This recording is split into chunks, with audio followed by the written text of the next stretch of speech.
하나님의 말씀 미가서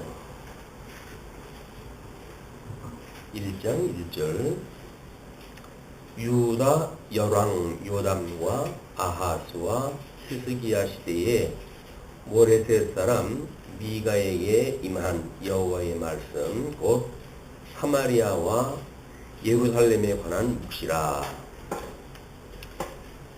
미가서는 우리가 늘 소선지서 12개의 그 소선지서의 구도를 잡을 때 전반부가 지금 호세아로서부터 미가서까지가 선민국가 회복 예언으로 되어져 있습니다. 그러면 선민국가 회복 예언이라고 하는 이게 지금 호세아로부터 미가서까지 6권이에요.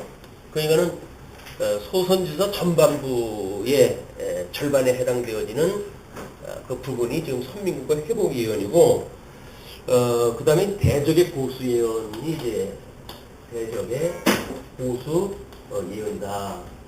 이거는 나훔, 하박국,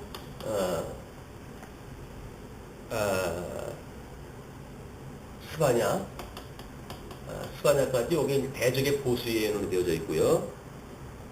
그 다음에 이제 성전과 제사 회복으로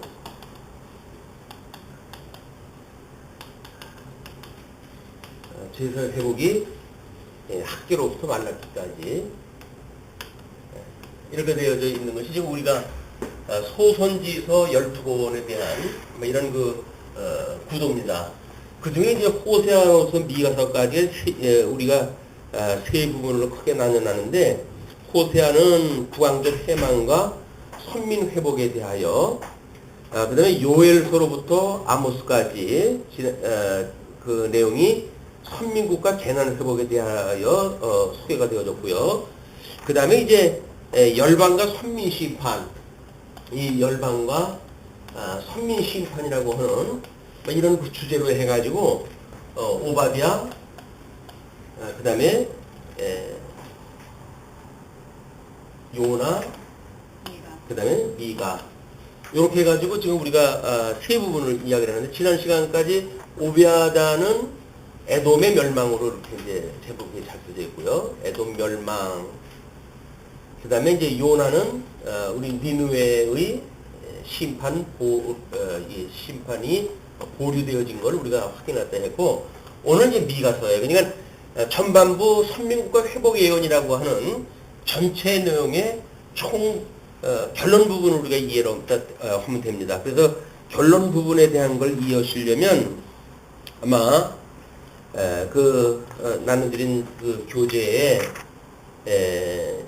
맨 밑에 박스가 있죠. 그것이 1장 1절서부터 3장까지 그걸 우리가 심판 예고라고 해서 내용을 분류를 갖다 해놨어요. 그 다음에 4장서부터 5장까지를 회복 예언이다, 이렇게 확인했다 했고, 세 번째는 6장서부터 이제 7장까지 그 회개를 촉구하는 내용으로 이렇게 되어져 있다, 이렇게 해놨는데, 이런 성경신학적인 입장에서 이제 그 구도는 우리 교환을 갖다 보셔야 어떤 문자적이거나 역사적인 구매는 그렇게 되어진다고 할지라도 성경신학적인 그런 그 의미는 우리 교재를 가지고 보시게 되면 객관적으로 해서 그 내용이 어떻게 나뉘어졌는지를 확인할 수가 있고, 또 하나는 이제 우리 교재를 통해 가지고는 신학적 의미가 어떻게 구성되어져 있는지를 확인할 수가 있게 되어집니다. 그래서 일단 그렇게 확인을 또 하시고, 위쪽에 보시게 되면 8세기 선지자에 대한 걸 소개를 해드렸어요. 거기에 특별히 지금 그 미가 선지자는 740년서부터 약 700년 동안 700년까지 이때 활동한 걸로 이렇게 되어져 있고, 밑에 그 왕들이 요담, 아하스, 히스기야, 북쪽 이스라엘에는 베가, 호세야, 이런 그 왕들이 있는 시대에 지금 되어져 있다. 그래서 그 왕들에 있었던 시기는 약 한 750년서부터 686년까지니까 범위가 더 넓겠죠. 그 중에 지금 그 선지자, 미가의 선지자의 활동 시기는 740년부터 700년까지입니다. 그러니까는 북쪽 이스라엘이 멸망, 이때 이제 그 역사적 상황이 다메섹이 완전히 이 멸망이 당하는 때입니다. 아수르에 의해 가지고 참 재미나죠. 우리가 요나서를 공부할 때 아수르의 심판 보류가 소개가 되어졌는데 그 아수르에 의해 가지고 첫째 이 다메섹이 멸망을 했고 북왕조가 완전히 멸망했다 하게 되어집니다. 남왕조까지도 마찬가지로 공격을 받게 되어지지만 예루살렘 성 이거 하나만 달랑 남고 다 아수르에 의해 가지고 패망되어진 그런 지경이에요. 아마 우리가 뭐 요나라든가 오바댜 뭐 이런 호세야 요엘 아모스 이런 거를 확인할 적에만 하더라도 아수르의 심판이 만약 예고가 되어져 있을지언정 이거 직접 망하는 당시에는 아니란 말이에요. 그렇기 때문에 미가서는 이사야 선지자하고 호세아 선지자하고 동시대 때에 이제 활동을 했다고 이렇게 소개가 되어지고 있는데, 특별히 이렇게 북왕조나 이 전 그쪽에 새로운 신흥 국가가 제국이 만들어지고 그 일대가 멸망되어질 때의 문화입니다. 그때 이제 우리는 종말적 어떤 그 현상, 이것을 우리가 한번 살펴볼 이유가 있어요. 세상 이 말세라고 하는 징조에 세상이 어떻게 어두워지는가. 근데 지금 미가서 1장 1절에서 소개를 갖다 했던 것처럼 모레셋 사람이라고 이렇게 소개가 되어집니다. 근데 이 모레셋이라고 하는 거는 거의 어떤 조직을 이야기할 때라든지 이럴 때 언급될 수 없는 아주 조그만 동네예요. 조그만 동네. 그 조그만 이제 그 동네의 출신의 미가라고 하는 선지자를 하는 게 불러가지고 이런 어떤 국제적인 상황을 소개한다는 이야기는 어떻게 보게 되면 북쪽 이스라엘의 수도인 사마리아라든가 또는 남쪽 수도인 예루살렘이라든가 이런 큰 대도시가 문화적으로 타락되어지고 신학적으로 어떤 신앙적으로 타락되어지고 이런 것이 여기로부터 시작이 되어지거든요. 근데 이것이 작은 동네까지 이제 미치도록 이렇게 되어졌다는 이야기는 이미 망할 때가 다 됐다는 겁니다. 그러니까 우리가 어떤 소문을 들을 때에도 별로 소식통이 없는 사람들이 소식까지 온다고 하면 그건 이미 다 전국이 다 아는 거예요. 가장 정보가 늦은 우리만 이제 그 얘기를 듣는 거지, 그 정보통이라든지 이런 사람들이 이미 다 알고 있는 거야. 이렇게 하나님의 그런 어떤 역사 섭리를 해 갔을 때에 만연한 이런 타락상을 미가라고 하는 조그만 도시의 그 선지자를 통해 가지고 지금 그 활동을 하게 하셨다. 이것이 시사하는 바가 크고, 물론 거기에서 이제 미가서에서 5장 2절로 4절을 우리가 이제 신약성경에서 예수님이 요절로 이렇게 소개를 갖다 했어요. 베들레헴 에브라다야, 너는 유다 족속 중에 작을지라도 이스라엘을 다스릴 자가 내게서 나올 것이라. 그의 근본은 상고에 영혼에 있느니라. 그러므로 여인이 해산하기까지 그들을 붙여주시겠고, 그 후에는 그의 형제 가운데에 남은 자가 이스라엘 자손에게로 돌아오리니 그가 여호와의 능력과 그의 하나님 여호와의 이름의 위엄을 의지하고 서서 목축하니 그들이 거주할 것이라. 이제 그가 창대하여 땅 끝까지 미치리라. 이건 절대적인 이런 그 멸망, 이 멸망 이후에 하나님께서 남쪽 유다의 선민국가, 북왕조가 패망되어져 가지고 거기에 12지파는 지금 남쪽 유다하고 한테 묶여가지고 선민국가가 이제 완성되어진다고 그러지 않았어요? 요시야 시대 때. 그래서 선민국가를 통해 가지고 이제 이 어떻게 하나님께서 회복을 갖다 해주시는가의 문제입니다. 이거는 우리 성경 전체에서 이야기하는 것처럼 하나님께서 양대 언약을 받았던 아담을 저주 아래 가두시잖아요. 그게 다 멸망이 되어지는 거예요. 그래서 선민국가를 회복을 갖다 예언을 갖다 하는데 선민국가뿐만 아니라 그 인접되어져 있는 모든 나라에 대한 멸망을 선언을 갖다 하고 그 중에 특별히 선민국가의 회복에 대한 것이 언급되어지고 있다. 이것이 둘째 아담 예수를 통해서 구원하실 것에 대한 예표적인 사건입니다. 이게 은혜 언약에 대한 거죠. 그러면 행위 언약에 의해서는 모든 그 열방이 다 망하고 선민국가만 은혜 언약에 의해 가지고 하나님 앞에 부름을 받고 그리고 이제 그 구원받은 백성으로 이 하나님의 나라를 이루어가는 그런 그 구조를 우리가 볼 수가 있습니다. 그래서 역사적이거나 뭐 이런 그 내용으로 해서는 대충 끄는 게 하는데 이때 이제 그 문화적 상황은 힘이 아주 타락되어져 있는 상태죠. 그런데 이게 신앙 어떤 우리 어떤 그 교의적으로 봤을 때 타락의 양상이 하나님께서 기름 부음 받은 자 메시아를 동원을 갖다 해가지고 하나님께서 섭리를 갖다 해가시는데 하나님 앞에 기름을 부음 받았다고 하는 메시아들이 그 역할을 제대로 못했을 때 그게 우리가 종교적 타락이라고 이렇게 이야기를 하죠. 그 종교적 타락상이 바로 뭐냐면 그 도표에 소개되어진 대로 지금 선지직, 왕직, 제사직이 기름 부음 받은 자들 아니에요? 그런데 그 3장 내용을 보게 되면 그들이 어떻게 타락되어졌냐면 선지자는 돈을 위해 가지고 점을 치고 왕들은 뇌물을 위해서 재판을 했다 하고 제사장들은 삭슬 위하여 교훈을 했다 합니다. 그러니까 전부 사건 목자가 되어지는 거예요. 이제 이걸 우리가 적그리스도라고 이렇게 이야기를 합니다. 적그리스도. 하나님의 영광을 우리가 이제 위해서 성경대로 죽으시고 성경대로 사신 분이 우리 그리스도신데 그 그리스도를 흉내내는 자들은 그리스도의 이름으로 자기네들의 배를 채우는 거예요. 자기네 유익을 채우는 것들이. 이것이 종말적 현상입니다. 이거는 우리가 말세라고 하게 되면 끊임없이 이 적그리스도를 우리가 구별하다 해내야 돼요.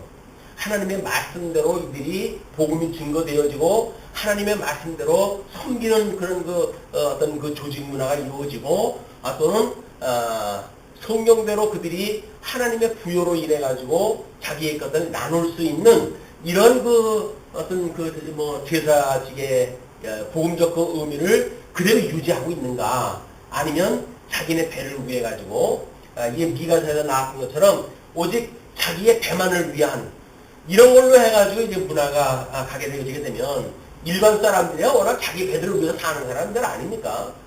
그러나 자기의 배를 위해서 사는 그런 그 일상에서 끊임없이 그래도 하나님을 예배하는 그런 그 제사에 참여하고 그러므로 그때 이런 종교 지도자들의 지도를 따라가지고 하나님의 선한 뜻이 무엇인가 이들이 분별없이 살아가게 되어지지만 이 종교 지도자들이라고 하는 이 사람들은 이런 그 문화들을 끌고 가는 아주 중요한 그 초점이 되어진 됩니다. 핵심 멤버들. 이 핵심 멤버가 과연 어떤 생각을 가지고 있는가의 문제예요. 그러니까 우리 교회가 건강한가 어쩐가를 보게 되면 우리 주님께서 세워진 직임자들이 정말 그리스도의 어떤 그 형상을 닮아가는 모습으로서의 이런 이 직임에 대한 어떤 그 수임을 가능하고 있는가? 목사는 가르치는 일로, 장로, 권사는 치기하는 일로, 또는 집사는 막 이렇게 봉사하는 일로 해가지고 정말 우리가 끊임없이 확인하고 있는 우리 사적생의 원리, 또는 연주보의 원리, 또는 우리가 봉주치라고 하는 막 이런 하나님께서 해가시는 그런 그 원리가 어린 양 권세를 믿는 성도로서 과연 이 직임을 수용하고 있는가?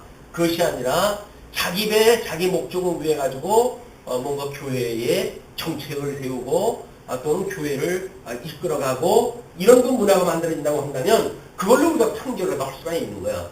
그 교회의 건강도는 정말 성경대로 어린 양 권세를 따라 가지고 우리가 봉사의 삶을 사는지 아니면 끊임없이 자기 배를 위해 가지고 자기의 유익을 위한 이런 그 어떤 조직, 제도 또는 정책 이런 것들을 세워가는가 이런 걸로 해서 이 구분이 되어지는 겁니다. 뭐 오래간만에 그 인터넷 수요해가지고 그 교회 어떤 그 신문사에 들어가 봤더니 거기서 소개를 갖다 했어요. 장로가 되시렵니까? 적금을 깨셔야 되거든요. 뭘 한 제목으로 해가지고. 왜냐면 임직을 할 때마다 돈을 걷어대니까. 그러니까 거기서 임직식에 돈 안 받는 임직식 해가지고 두 교회를 소개했다 했더라고요. 참 희한한 그 일이에요. 당연한 걸 하는데 신문에 나야 될 만큼 지금 한국 교회가 만신창이 되어져 되는 거 아닙니까? 아니 임직자는 지금 하나님 앞에 죽도록 충성을 한다고 해가지고 지금 하나님께서 부르셨는데 그걸 교회에서 왜 돈까지 또 내라고 해요? 이게 우리들이 어떤 그냥 이제는 그냥 그렇게 상식적인 이런 신앙 생활 뭐 이런 걸로 해서 당연시 여겨지지만 우리가 바깥을 내다보게 되면 당연한 것이 아닌 거예요. 당연하지 않게 그런 그 문화가 교회 문화가 만연되어져 있다는 겁니다. 뭐 깨끗하다는 데도 마찬가지지만 돈 가지고 장난치기 치고 하는 데는 그 사람들은 그래도 뭐 장로로도 세워주면서 돈이라도 뺐지만 뭐 더 심한 데는 뭐 자기 수화를 만들어가면서 돈도 뺏고 뭐 별짓을 다 하고 그러지만 하여튼 이 돈이라고 하는 이것을 과연 하나님과 겸하여 섬긴다고 하는 이런 그 문제에 있어서 세속적 가치에 의해 가지고 우리가 신령한 하나님 나라의 가치가 훼손되어지는 이런 것들이 세상 문화에 그대로 드러나는 거예요. 우리는 세상 소식에는 좀 우리가 좀 어두울 수가 있죠. 그러나 교회 문화를 보게 되면 머지않아 세상이 어떻게 될 걸 우리는 알 수가 있는 거예요. 왜? 모든 중심은 여기에 있으니까 하나님께서 이 모든 그 인류 문화를 섭리해 가실 때에 그 핵심이 뭐냐면 성경적인 거예요. 이제 성경 신학적인 거 바탕 위에 거기에 일반적으로 이제 신학사라든가 이 교회사라든가 거기에 이 문화사라든가 역사라든가 하는 그것이 이 하위조적으로 해서 하나님 쓰시기 때문에 지금 중심부의 문화 하나님의 계시를 드러나야 될 교회의 문화가 어떠한지에 따라 가지고 머지않아 세상 문화가 어떻게 되어질까 그렇게 점칠 수가 있는 거예요. 그냥 세상 거를 일일이 그 공부해야 되겠다 이렇게 해가지고 그쪽 들어갈 이유도 없어요. 사실은 여길 보면 다 압니다. 하나를 보면 열을 한다고 주님의 몸된 교회의 문화가 어떤지를 알게 되면 얼마나 사람들이 이 황금 만능주의에 만능되어져 있는지 그걸 우리가 알 수가 있기 때문에 주 안에서 우리가 신앙생활을 한다고 하는 우리들이 이래 소선지서의 이런 그 배경들을 통해 가지고 종말적 현상을 읽어내고 그리고 이제 우리 주님 오실 날을 우리가 늘 기도하는 그런 그 종말적 삶을 사는 거 아닙니까 우리는? 그러면 오늘이라도 우리 주님께서 나를 오라고 보면 내가 갑니다. 나는 종말적 삶을 산다고 한다면 더군다나 마찬가지죠. 우리가 오늘 쓸 거가 있다고 한다면 사실 걱정이 없어요. 모든 걱정은 내일 쓸 것 때문에 만들어진 거 아닙니까? 내일, 모레, 1년 뒤, 10년 뒤. 근데 사실은 그때 내가 있을 건지는 몰라요. 다만 걱정거리만 먼저 가져와도 우리가 걱정한 것 뿐이지 우리는 오늘 살 수가 있다고 한다면 모세를 광야 40년 동안 인도하시는 하나님에 의해서 이스라엘이 인도받은 거 아니겠어요? 그러니까 여호수아한테 물려줄 때 뭐라고 합니까? 모세와 함께 했던 내가 너와 함께 할게. 그 이야기는 가나안 땅 들어가서도 여전히 내가 할게 그 이야기거든요. 그렇다고 한다면 우리 생명 되시는 예수 그리스도와 우리가 이제 연합되어져가지고 산단 말이에요. 그분하고 우리가 늘 연합되어진 삶으로 사는 거예요. 근데 어저께까지 나를 도와주셨던 하나님, 인도하셨던 하나님께서 내일이라고 해서 안면 바꾸고 남을 나라 하실 건가요? 그게 하나님을 못 믿는 거예요. 내 통장에 돈을 믿을 수 있을 망정 눈에 보이지 않는 하나님은 믿어지지가 않는다니까요. 이게 적어도 이 어떤 이 어떤 그 통전적으로 성경 전체를 우리가 이해를 하고 하나님에 대한 지식이 어떠한 거를 우리가 끊임없이 이야기하는 우리들조차도 이것이 끊임없이 빠질 수밖에 없는 함정인데 성경을 모르고 하나님 모르는 사람들이 도라님을 뭘 믿어요? 이 도라님을 그 사람들이 하나님을 어떻게 믿어요? 하나님은 그저 종교 생활을 하는 어떤 그런 걸로 해가지고 혹시 모르니까는 양다리 맞춰가지고 믿는 어떤 그런 우리의 그 보호자가 될 수 있을 망정 우리의 삶이 당신의 겁니다 라고 하는 그런 그 대상이 아니란 말이에요. 근데 우리는 주의 것이라고 이렇게 이야기하잖아요. 우리는 주의 것이라고. 그러니까 주님이 우리를 피값으로 살렸으니까 이제 나는 죽고 없고 오직 나는 그리스도 안에서 다만 사는 것 뿐입니다. 나를 부정하는 것이 우리 신앙생활이라고 그러는데 그렇다고 한다면 오늘 나하고 함께 오시는 하나님이 믿어진다고 한다면 내일 걱정할 것이 없어야 정상이죠. 아니 오늘 함께 있는데 광야 생활을 갖다 할 때 함께 있었는데 여호수아를 갖다 새롭게 지도자를 세웠다고 해가지고 그분이 안 계시는 게 아닐 거 아니겠어요. 우리는 끊임없이 하나님을 믿는 것이 아니라 하나님이 섭리해 가시는 역사를 우리가 맹신한단 말이에요. 현재까지의 데이터를 가지고 내일도 무난하게 살겠구나. 이걸 가지고 우리가 평안을 갖다가 얻는 거지. 내일이 만약에 보이지 않는다고 하면 우리는 깝깝해져요. 하나님 믿는 거 관념적으로 그동안 미워하다고 한다면 실질적인 삶 속에서 평강을 지킬 수가 없는 겁니다. 우리는 정말 영원하신 하나님이라고 하는 거는 어제도 계셨고 오늘도 계시고 내일도 계시다는 이야기 아니에요? 그건 항상 계시다는 이야기예요. 영원하시다 그 이야기는 항상 계시다는 이야기고 항상 계시다는 이야기는 지금 계시다는 거예요. 지금. 그러니까 지금이라고 하는 시제가 지나간 어제도 과거도 하나님이 함께 하셨고 또 이 다가오는 미래도 하나님이 함께 하신다는 이야기 아니겠어요? 근데 그분이 지금 나와 함께 하신다는 것이 신앙생활의 이 종말적 신앙생활이라고 하는 아주 핵심이다. 이게 이제 하나님께서 물론 이스라엘 백성들을 싹 쓸어버리고 불필요한 제국들 다 제거시켜버리고 그래놓고 이 나중 영광이 먼저 영광보다 승하게 하시기 위한 섭리를 갖다 하시는 과정적인 섭리죠. 이 과정적인 섭리에 대한 우리가 어떤 이해가 서툴게 되면 끊임없이 과정에 빠져가지고 소망도 없게 되어지고 역사 해석도 안 되어지고 그러니까 지질이 항상 우리가 이렇게 힘들 수밖에 없는 거예요. 그러나 이제 우리와 함께 하시는 하나님 지금 설사 현재 나와 함께 하시는 하나님께서 어려운 삶으로 나를 인도하실지라도 이 어려운 삶으로 인도하시는 현재의 이런 모든 상황은 내일의 영광을 위한 과정적인 섭리이기 때문에 우리는 인내할 수가 있단 말이야. 참을 수가 있단 말이야. 그게 우리 성령의 열매지요. 성령께서 주시는 은사예요. 오래 참음, 자비, 양선, 온유, 절제, 충성 이런 것들이 다 우리 내일이 보이기 때문에 이게 나올 수 있는 것들이거든요.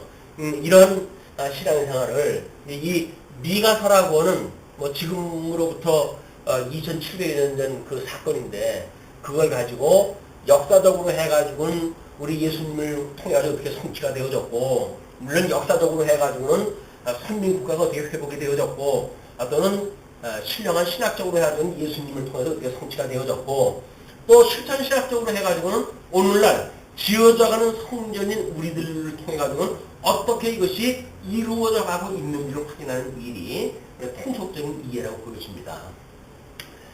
자, 아마 그러면 나눠드렸던 그 교재는 대부분 다 소개가 되어진 것 같아요. 그 성경 장별 내용에 보시게 되면 7장까지 소개가 되어져 있죠. 그림이. 거기에 또 어떤 그 정말 아주 최선을 다해가지고 성경을 분해했던 사람이 있어요. 내용만 문자적으로 그거를 도표로 소개를 해드렸습니다. 그래서 요거는 객관적인 사실들의 그냥 문자적으로 어떻게 이걸 나눠 놓을 수가 있을까라고 한 사람들의 분석이고 그거에 의해 가지고 이제 성경 신학적인 그런 그 구조는 우리가 어떻게 볼 것인가는 또 우리들이 교재를 통해서 확인할 때 해가도록 하겠습니다. 자, 그러면 이제 그 미가서의 그 우리 교재를 보시게 되면 미가의 전체 내용은 여호와 하나님께서 선민을 구원하실 것을 약속해 주시는 선지자의 예언 내용이다. 하나님께서 선지자로 언약 자손에게 선민의 구원을 약속해 주시는 내용을 예언하게 하시려고 선민의 심판을 예고하고 선민 국가의 회복을 약속하면서 심판과 회복에 대한 내용으로 예언하게 하신다. 이것이 전체적인 내용이라는 거예요.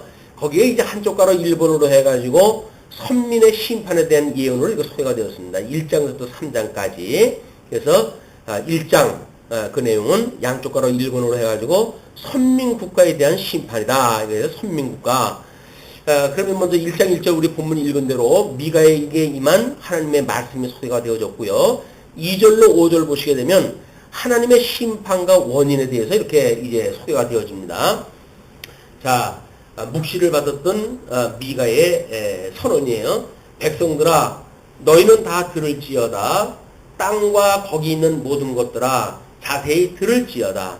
그러니까 지금 미가가 하나님의 심판에 대한 걸 이야기를 했을 때 땅과 거기에 있는 모든 것들아, 그런 그 이야기는 이 어떤 하나님의 성전이 있는 예루살렘으로부터 비록 거짓 성전이지만 북쪽 이스라엘의 그런 뭐 사마리아의 섬이라든지 이런 거로부터 또는 뭐 그때 당시에 뭐 대단히 그런 어떤 열국의 머리라고 이야기했던 다메섹에 이르기까지 모든 것들이 무너지는 것 같다 선고를 갖다 하기 때문에 지금 이렇게 하는 거죠. 땅과 거기 있는 모든 것들아 자세히 들을지어다.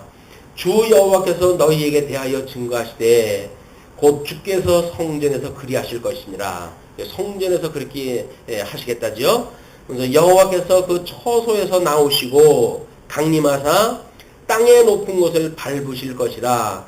이제 땅의 높은 곳이라고 한다면 상징적으로 뭐 이제 모든 제사가 이제 어떤 하나님 앞에 우상 앞에 드리는 그런 산당 제사라든지 이런 것 때문에 높은 곳에 그런 것들이 많이 있잖아요. 그러니까 그런 곳, 이제 인간들이 가장 경외심을 두고 있는 곳, 그런 걸 하나님께 밟으실 것이라는 이야기입니다.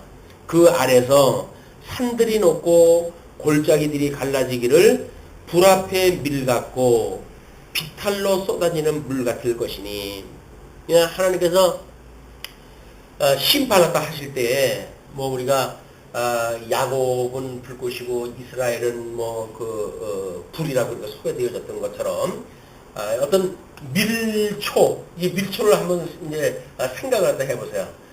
초를 갖다 했을 때 이 불꽃이 타면 탈수록 천둥이 녹아가지고 흐르잖아요. 이건 뭐 녹아 흐르는 거를 갖다 이제 의미 갖다 하는 거예요. 그러니까 하나님의 이 나라, 더군다나 뭐 우리가 견고하다고 믿는 땅 이런 것들도 하나님께서 당신의 영광을 계시하시기 위해서 지금 이 밀초가 필요한 거지, 밀초 자체가 필요한 건 아니잖아요. 그 불꽃을 피우기 위해서 필요한 것이지. 근데 하나님께서 그 영광을 보이시기 위해서 산을 밟을 때에 이것이 마치 밀초가 녹아 흘러내리게 하시겠다, 그런 그 이야기예요. 상상이 더 그림이 잘 다가오는 것 같지 않습니까? 그리고 비탈로 쏟아지는 물 같을 것이며, 아마 홍수 났을 때 사태 뭐 이런 걸 생각해 보시게 되면 감이 오실 거예요. 이는 다 야곱의 허물을 인하비요 이스라엘 족속의 죄를 인함이라. 뭐 야곱이나 이스라엘이나 마찬가지죠. 야곱의 새롭게 하나님께 지어준 이름이 이스라엘이니까 그런 죄를 인합니다. 이 야곱과 이스라엘 계명 전의 이름과 계명 후의 이름을 언급한 걸로 보아가지고는 개인적으로는 자연인의 그런 그 야곱으로부터 이제 하나님의 어떤 역사를 섭리해가게 충분한 계시적 도구로 쓰는 이스라엘, 이건 마찬가지 아니겠어요? 하나님께서 그런 역사를 섭리해 왔단 말이에요. 개인적으로는 열국을 통해 가지고 언약자손을 갖다 소개할 적에 그렇게 소개했는데, 이제 그런 그 족속들의 죄를 인함이라. 야곱의 허물이 무엇이뇨? 사마리아가 아니뇨. 이거는 야곱이라고 하는 지금 그런 거에 의해 가지고 이제 요셉을 이제 애굽에 먼저 보내 가지고 애굽의 두 아들 므낫세와 뭐 에브라임과 그 두 아들이 북쪽 이스라엘 대표를 갖다 하고 또 그렇잖아요. 그러니까는 그것이 사마리아가 아니냐. 또 그리고 그들에 의해 가지고 남쪽 유다로 나뉘어졌던 유다 지파로 시작되어졌던 유다의 산당 예루살렘 성전이 있는 것, 산당이 무엇이뇨? 예루살렘이 아니겠느냐. 그런 그 이야기예요. 그러니까는 하나님께서 하나님의 영광을 위해서 두어진 예루살렘 성전이나 또는 뭐 이제 자기네들 이해관계로 해가지고 사마리아로 찢어져 나갔지만 여전히 하나님의 12지파가 있는 그 이스라엘이라고 하는 나라가 하나님의 영광을 위한 도구로 쓰고 있는데도 불구하고, 예, 불꽃으로 이걸 쓰고 있는데도 불구하고 이걸 안 했기 때문에 이렇게 밀초가 녹아 흘러듯이 하나님 심판하시겠다. 그런 그 이야기죠. 자, 그러면서 이제 6절로 7절을 보시게 되면 사마리아가 받을 심판과 멸망에 대해서 이렇게 선언을 갖다 합니다. 이러므로 내가 사마리아로 들의 무더기 같게 하고, 들의 무더기, 뭐 우리가 밥 같은 걸 자꾸 이렇게 뭐 잘 고르다 보게 되면 맨날 돌이 나오잖아요. 이제 그걸 한쪽 구탱에다 이렇게 쌓아놓고 이제 이렇게 되어지는데, 이게 쌓아놓고 하다 그게 바깥으로 정리를 갖다 해놓지 않으면 밭 자체가 돌무더기가 되어지는 거예요. 농사를 지을 수가 없는 그런 것이 돼버리고 마는데, 내가 사마리아로 들의 무더기 같게 하고 포도심을 동산 같게 하며 또 그 돌들을 골짜기에 쏟아내리고 그 지대를 드러내며, 그러니까 농사를 질 수 있는 모든 밭을 파괴하시겠다는 이야기죠. 그 새긴 우상을 다 파쇄하고 그 음행의 값을 다 불사르며 그 목상을 다 회파하리니 그가 기생의 값을 모았은즉 그것이 기생의 값으로 돌아가리라. 그러니까 결국은 자기네의 쾌락을 위한 것으로 전락되어져 있는 하나님의 모든 그 계시의 도구들을 하나님이 다 심판하시겠다. 그런 그 이야기죠. 이건 아마 우리가 요한계시록의 감각을 보고 읽으시려면 음녀의 모습으로 이제 보시면 될 것 같아요. 그 음녀의 모습이 어떠한지, 그것이 기생의 값으로 모았은즉 기생의 값으로 돌아가리라. 이거는 그 음녀 권세가 화려하게 치장을 갖다 하고, 그리고 이 세속 문화에 빌붙어 사는 그런 문화란 말이에요. 이 종교라고 하는 이것도 마찬가지죠. 나라가 부흥하고 뭐 경제가 발전하고 그러니까 교회가 덩달아가지고 그 어떤 세속에 따라가지고 배부른 거에 취해가지고 지금 살아가니까 이게 교회의 음료의 모습이에요. 그의 그 코소주 잔에는 코소주가 넘쳐 흐르고, 그 코소주가 뭡니까 결국은 백성들의 피해요. 여기에 그걸로 해가지고 쾌락을 갖다 맛보는 이런 모습들을 우리가 연상할 수가 있죠. 이 마태적 현상이 요한계시록의 현상 또는 짐승권세와 음료권세의 구분, 뭐 이렇게 가지고 이렇게 생각해 볼 수가 있습니다. 다음 이제 8절로 9절 보시게 되면 유다가 받을 심판과 멸망을 또 이렇게 설명을 해요. 이러므로 내가 애통하며 애곡하고 벌거벗은 몸으로 행하며 들깨같이 애곡하고 타조같이 애통하리니, 하나님께서 선지자들을 조금은 벌게벗겨가지고 보내시잖아요. 그 이야기가 이스라엘 백성들의 지금 이 수치가 어떠한지를 이걸 선지자 몸을 통해가지고 지금 계시적인 방식으로 소개를 하는 거거든요. 그냥 선지자가 벌거벗은 몸으로 복음을 증거하게 되어지게 되면 이 수치를 갖다 여겨야 되는데, 이 수치를 여기지는 않는 거야. 그냥 선지자가 벌거벗고 가서 이 복음을 증거해도 안 듣는 거야. 그럼 이 신약적으로 와가지고 예수 그리스도께서 이 수치를 다 당하셨잖아요. 그것은 결국 너희들의 이 죄로 인해 내가 죽는 거라고는 선언 아닙니까? 그런데도 불구하고 이들은 예수 그리스도의 죽음에 대해서는 전혀 자격으로 책임을 안 집니까? 이 성경신학적으로 우리 뭐 실천신학적으로 우리들의 삶을 보게 되면 불의한 자가 수치를 모르는 거예요.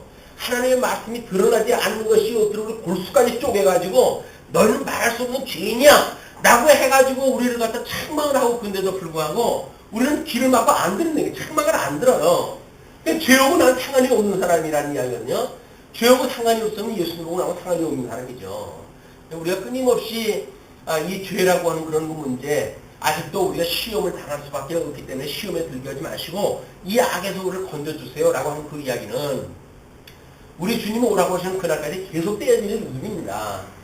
죄 문제가 해석이 되어졌다고 해가지고 세상 모든 법들을 갖다가 어기고 그렇게 해가면서 대체우면서 신앙을 갖다 자기네들 어떤 도구로 해서 써놓는 이런 그 일들이 이게 웃기는 일 아닙니까? 이게 참 안타까운 일이지만 어쩔 수 없어요. 하나님께서 그들을 붙들어 주시지 않으면 얼마든지 신앙을 가지고 자기네들의 방패막이를 삼고 예루살렘에 있던 자들이 다 그러지 않았겠어요? 사마리아에 있었던 그런 제사를 드렸던 모든 사람들 다 그럴 거 아니겠습니까? 하나님께 내가 제사를 드렸다. 나는 이제 하나님한테 할 바 다 했다. 라고 하는 걸로 신앙을 했을 거란 말이에요. 그러나 하나님께서 다 이걸 갖다 심판하신다고 하지 않습니까? 오늘날 우리들의 삶도 마찬가지입니다. 우리가 예수 그리스도와 이런 신령한 예배를 갖다 드린다, 영적 제사를 드린다, 이렇게 이야기를 하지만, 만약에 세속적인 거에 의해 가지고 우리 생각이 멈춰져 있다고 한다면, 이미 우리는 예수님하고 별거 상태예요. 예수님은 예수님이고 나는 나대로 돌아가고 있는 삶이다. 끊임없이 우리가 말씀을 상고하고 일용할 양식을 통해 가지고 이불을 먹어야 되는데, 성찬 때 1년에 2차례만 떡을 띄워가지고 어떻게 예수님을 먹고 살아요. 그리고 한 주에 무슨 매일 새벽 예배를 갖다 드리고, 수요일 날, 금요일 날, 첫날 기도회, 회집 숫자만 많았지, 먹을 게 없잖아. 잔치는 벌려놨는데 먹을 게 없잖아. 그리고 온통 이런 쓰레기를 가지고 먹여주니까 손님들한테.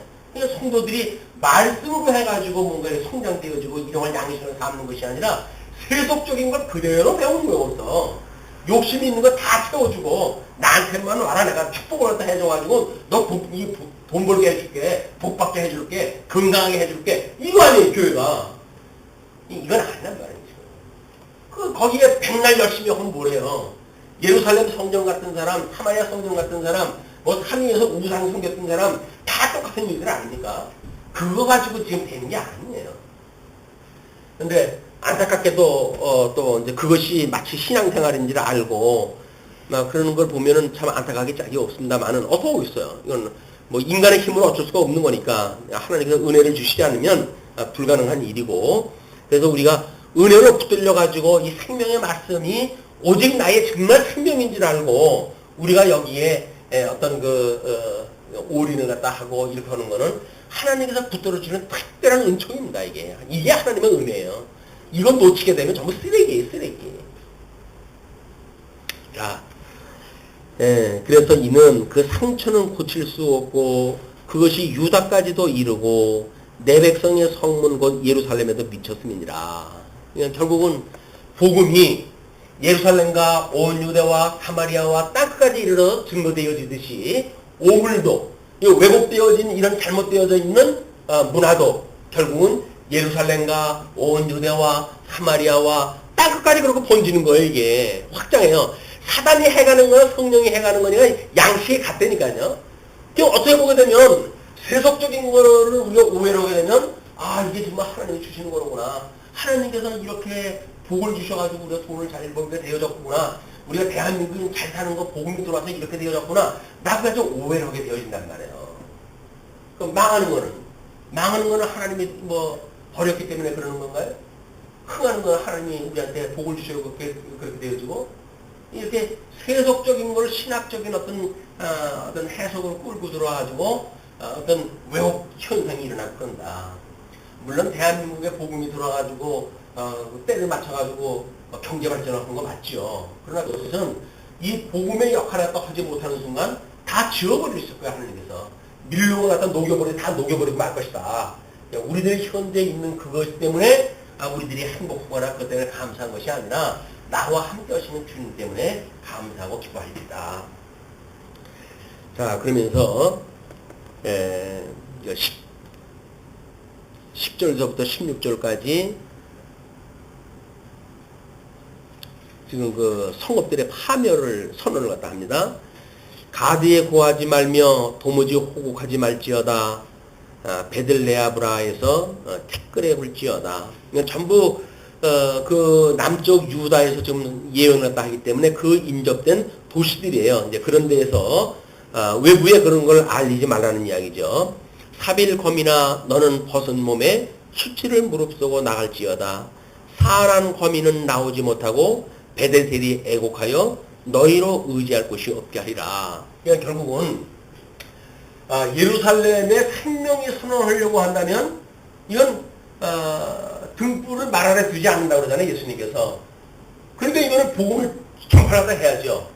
그런데 망하게 하실 때는 구원받을 사람들한테만 그냥 알고 다른 애들한테는 알려주지 마라 그 이야기야. 왜? 걔네들은 알거나 모르거나 다 망할 거니까 어차피 하지 마라. 너희들한테만 지금 이걸 특별히 지금 손을 놓다 하는 거다 그 얘기죠. 그러면서 그 마롯 거민이 근심 중에 복을 바라니 이는 재앙이 여호와께로 말미암아 예루살렘 성문에 임함이니라. 라기스 거민아 너는 준마의 병거를 메울지어다. 라기스는 딸 시온의 죄의 근본이니 이는 이스라엘의 허물이 내게서 보였음이니라. 이제는 전쟁을 할 수밖에 없고 그래가지고 끝내 멸망에 치달을 수밖에 없는 그런 상황의 진전을 보여줍니다. 이러므로 너는 가드모레셋에 작별하는 예물을 줄지어다. 악십의 집들이 이스라엘 여랑을 속이리라. 말에서 검이나 내가 장차 너를 얻을 자로 내게 임하게 하리니 이스라엘의 영광이 아둘람까지 이를 것이라. 넌 내 기뻐하는 자식으로 인하여 내 머리털을 깎아 대머리 같게 할지어다. 내 머리에 크게 무여지게 하기를 독수리 같게 할지어다. 이는 그들이 사로잡혀 너를 떠났음이니라. 그래서 애곡의 현장까지 최후의 어떻게 그들이 슬퍼하는 그 장면까지 아주 차근차근 속개가 되어져 있어요. 멸망되어지고 아무리 뭐 애통을 갖다 해도 돌이킬 수 없는 그런 지경까지 가고 끝내 전쟁이 일어나고 그들이 사로잡혀가지고 망하게 되어지는 장면까지 소개가 되어집니다. 그러면서 2장을 넘어가게 되면 이제 북왕조의 멸망과 선민 구원에 대한 것이 이제 언급이 되어지는데 일단